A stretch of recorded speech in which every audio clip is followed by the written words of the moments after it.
¿Sabías que existen libros que fueron eliminados de la Biblia?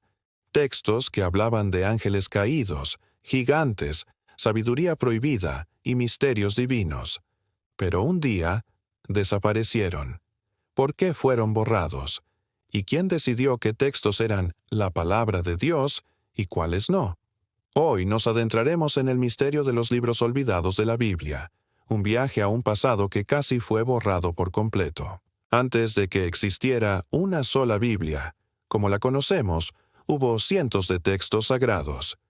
Imagina a escribas, profetas y seguidores de distintas comunidades a lo largo de los siglos, escribiendo sus visiones, historias y leyes.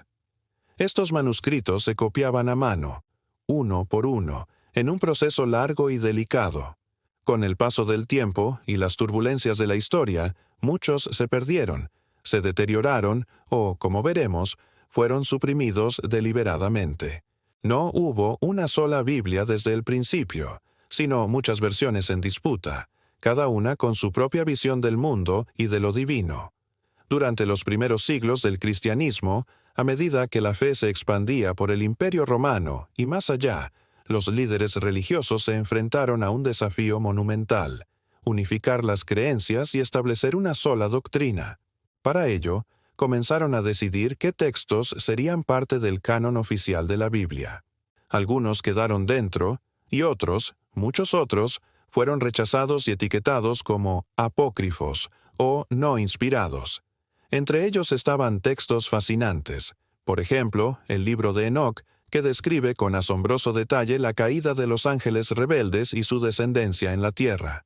O el Evangelio de Tomás, que contiene una colección de frases y dichos atribuidos a Jesús que no aparecen en los 4 evangelios oficiales, ofreciendo una perspectiva mucho más mística. También estaba el Evangelio de María Magdalena, que sugiere que ella tuvo un papel espiritual clave y un entendimiento superior al de los propios apóstoles. Y no podemos olvidar el libro de los Jubileos o el de Tobit, que contaban historias paralelas y ampliaban el universo del Antiguo Testamento. Estos son los libros prohibidos, los textos que quedaron en la sombra: Enoc, Tomás, María, Jubileos y muchos más. Pero, ¿quién tomó estas decisiones y cómo? La respuesta nos lleva al siglo IV, a un momento clave en la historia. Bajo el control del Imperio Romano, el emperador Constantino, buscando unificar su vasto territorio bajo una sola fe, convocó el famoso Concilio de Nicea en el año 325 después de Cristo.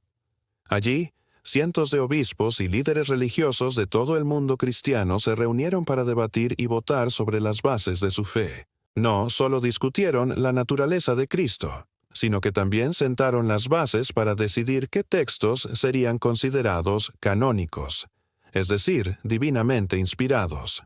Algunos libros fueron excluidos por motivos teológicos, porque sus enseñanzas contradecían la doctrina que se estaba consolidando. Pero otros fueron descartados por razones puramente políticas. La religión se estaba organizando como una institución de poder, y con ello también llegó la censura.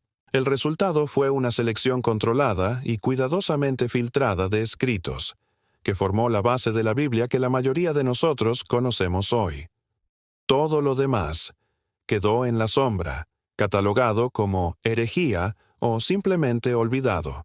De todos los libros excluidos, el libro de Enoc es quizás uno de los más impactantes y misteriosos.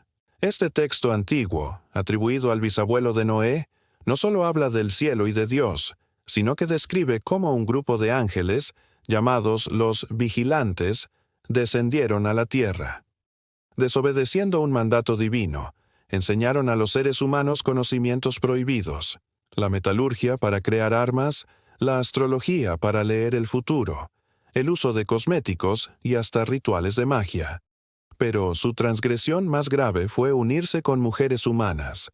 De esta unión, según el libro, nació una raza de gigantes temibles y destructivos, los Nefilim. Estos seres, hijos de ángeles y humanos, corrompieron la tierra y fueron una de las razones del gran diluvio. Aunque este texto fue eliminado del canon de la mayoría de las iglesias, sobrevivió en un lugar: Etiopía, donde la Iglesia Ortodoxa Etíope todavía lo considera parte de su Biblia oficial. Avancemos en el tiempo hasta 1945. En un descubrimiento que cambiaría nuestra comprensión del cristianismo primitivo, unos campesinos egipcios encontraron una vasija de cerámica cerca de la ciudad de Nag Hammadi. Dentro había una colección de códices de papiro antiguos, conocidos hoy como los manuscritos de Nag Hammadi. Entre estos tesoros se encontraba el Evangelio de María Magdalena. Este texto revela una perspectiva radicalmente diferente a la de los evangelios canónicos.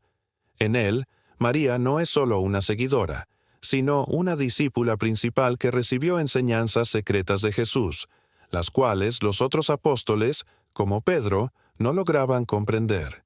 El Evangelio la presenta como una líder espiritual, una visionaria con un profundo conocimiento.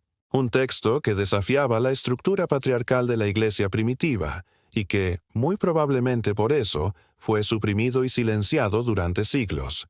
Un conocimiento que el tiempo casi borra por completo. Y los descubrimientos no terminaron ahí. Solo 2 años después, en 1947, en las cuevas de Qumran, cerca del Mar Muerto, un pastor beduino hizo otro hallazgo revolucionario: los manuscritos del Mar Muerto. En 11 cuevas diferentes se encontraron más de 900 rollos de pergamino y papiro. Algunos contenían las versiones más antiguas conocidas de textos bíblicos del Antiguo Testamento, confirmando su antigüedad. Pero otros contenían relatos completamente diferentes, reglas de comunidades ascéticas, profecías apocalípticas y textos que no formaban parte de ninguna Biblia conocida. Estos descubrimientos confirmaron algo que los historiadores sospechaban. La Biblia, tal como la conocemos, es solo una parte de una historia mucho más grande y diversa. Demostraron que lo que se consideraba sagrado no siempre fue lo mismo para todas las comunidades. Entonces, ¿qué nos dice todo esto? Los libros antiguos, los que fueron aceptados y los que fueron rechazados, nos muestran que la fe y la historia están inseparablemente entrelazadas. Que lo que creemos hoy no cayó del cielo en un solo volumen, sino que fue el resultado de un largo proceso de debate, selección y, a veces, de decisiones tomadas por personas con poder, visión y también miedo. Quizás los textos perdidos no desaparecieron solo por error o por el paso del tiempo. Quizás fueron ocultados para proteger secretos que, en su momento, se consideraron demasiado peligrosos o desestabilizadores, secretos que aún hoy no terminamos de comprender. Los libros olvidados aún hablan, pero solo si sabemos escuchar. Si te apasionan los misterios de la historia, la religión y los textos perdidos del pasado, suscríbete y activa la campanita. Porque en este canal seguiremos revelando lo que el tiempo intentó borrar. Gracias por acompañarnos en este viaje y hasta la próxima.